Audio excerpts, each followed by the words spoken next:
Rusia membentuk batalion khusus yang terdiri dari hingga 3.000 pasukan Korea Utara. Penerjunan 3.000 tentara Korea Utara ini untuk membantu pasukan Rusia memukul mundur militer Ukraina keluar dari wilayah Kursk.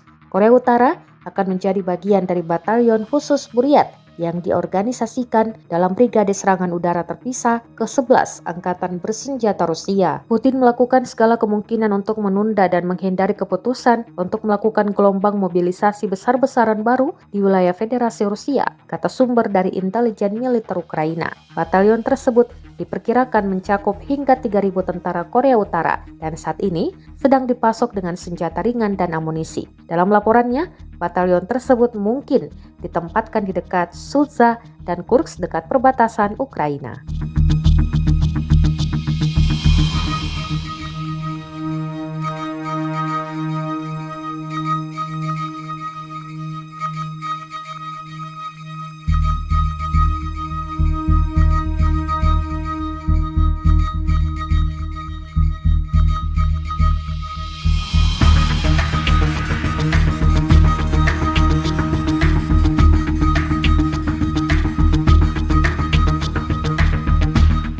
Download Tribun X sekarang, menghadirkan lokal menjadi Indonesia.